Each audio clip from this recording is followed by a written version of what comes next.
It's been a pretty solid year for the Switch 2 launch, with Mario Kart, Donkey Kong and Metroid holding down the fort. But if you're anything like us, you're itching to get your hands on the next exclusive, if anything, just to justify your launch day purchase. So we thought it'd be a good idea to round up a list of upcoming exclusives for the Switch 2. My name's Chip, and here's our list of upcoming Switch 2 exclusives to keep on your radar. Now, it's worth noting that these are entirely Switch 2 exclusives, so no timed exclusivity and no Switch 1 versions potentially holding back the development of some sweet new games. Everything on this list is being built specifically for the new hardware, and whilst that might be a little sad for our Switch 1 brethren, it's kind of what we realistically need. Remember, if you like this type of content, be sure to like, subscribe, and let us know what you're looking forward to in the comments. Without further delay, the first on our list is Splatoon Raiders. Splatoon Raiders is a new spin-off from Nintendo that takes the Splatoon universe in a new direction. It still has that Splatoon DNA that we've all grown to know and love, but apparently this one is set to be a single-player adventure, where you play as a character known as the Mechanic, exploring the Spiralite Island. The trailer shows off new gear and new weapons, but besides this, details are kind of light on this one, although no doubt we'll have a Splatoon-specific direct in the new year. Whilst not a Switch 2 exclusive, they've also announced that Splatoon 3 is getting an update with a bag ton of new weapons, maps, and a visual update for Switch 2 owners, so it might be worth taking a peek if you're looking for something to tie you over until Splatoon Raiders launches in 2026. Personally, I'm glad to see a new take on Splatoon. I love the existing formula, but the idea of an adventure game sounds like a nice evolution of those campaigns that are featured in previous entries.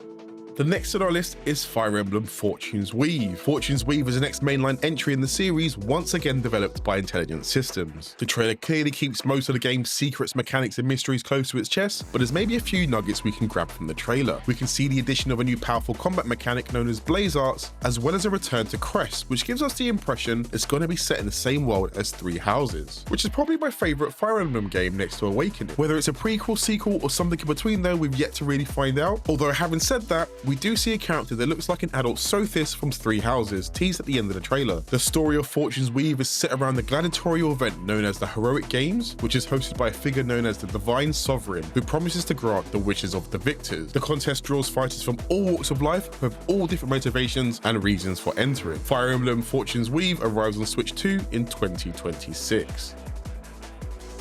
The next on our list is the Duskbloods, which still probably is the most unexpected Switch 2 exclusive so far. It's a brand new IP from FromSoftware, the guys who pioneered the Soul genre and released a critically acclaimed Elden Ring. It was announced in one of Nintendo's earlier Switch 2 showcases, and it immediately stands out simply because it doesn't feel like it fits into the usual Nintendo exclusive box. The trailer leads hard into atmosphere, dark cities, gothic architecture, and unsettling enemy designs help set the tone right away. So much so that when this was first announced, waves of us thought this was Bloodborne 2. FromSoftware have described this as a multiplayer-focused action RPG with PvPvE element, and that kind of lines up with what we see. Gameplay suggests a faster, more aggressive combat that perhaps we haven't seen so often in the Souls games, with a bigger emphasis on movement and ability. You can also see players interfering with each other's runs, which feels intentionally chaotic. Honestly, this looks a lot less like Souls on Switch and more like the studio experimenting with ideas they haven't had the opportunity to explore before. FromSoftware have said that the game was designed specifically around the Switch 2's hardware and online features. It looks like a deliberate choice and not a compromise. This one's a really exciting one. The Duskbloods launches in 2026.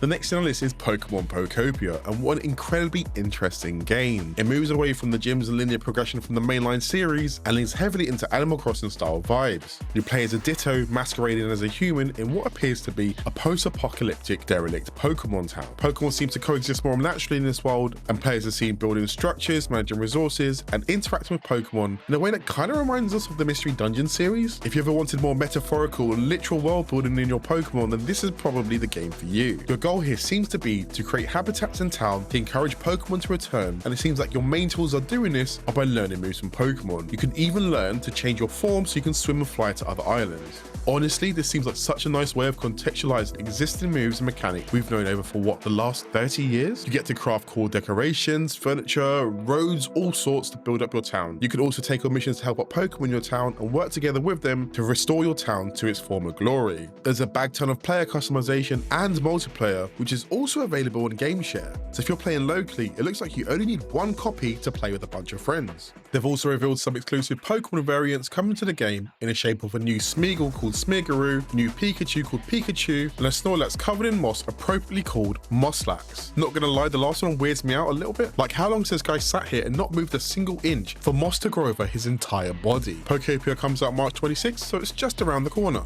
The next on our list is Orbitals. I'm so excited for this one. This one was announced during the Game Awards, and its retro 80s anime art style and its soundtrack hooked me immediately. It's a cooperative space adventure built around space exploration. Players pilot customizable ships, explore orbital zones, and take on missions to emphasize communication and teamwork rather than just reflexes. The developers have talked about designing the game around collaboration, and that really comes through. I'm a huge fan of co-op games, especially Haze Light's It Takes Two, and the more recent Split Fiction. If you're combining those with the art side of Toriyama's Dragon Ball or Sandland, sign me up. The description for the game reads, step into a lovely crafted retro anime world as explorers Maki and Omura brave the deadly storm wall and the perils beyond, all to save their home. In this two-player co-op puzzle adventure, only brains, heart, and unyielding resolve will open the path forward. Honestly, this is easily in my top 5 anticipated games for next year.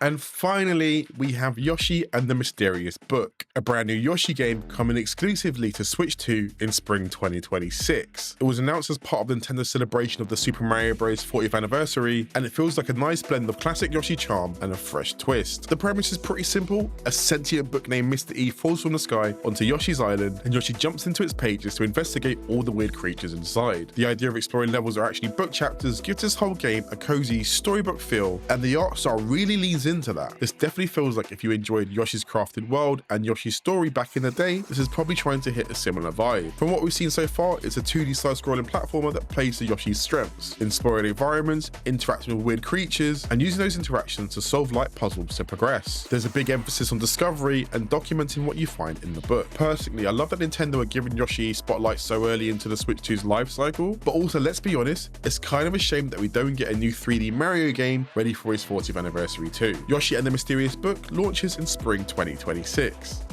That's our list of confirmed exclusives. Yes, we know there's technically a bunch more Pokemon games that leaked earlier on this year, but this is everything that's officially been revealed so far. Personally, I'm looking forward to Orbitals the most, and I'm still holding out for an Astral Chain 2 sequel, but what are you looking forward to? Is there anything missing from this list? Let us know in the comments. If you like what you see, drop us a like, and if you're feeling nice, drop us a sub. Take it easy, and we'll see you next time.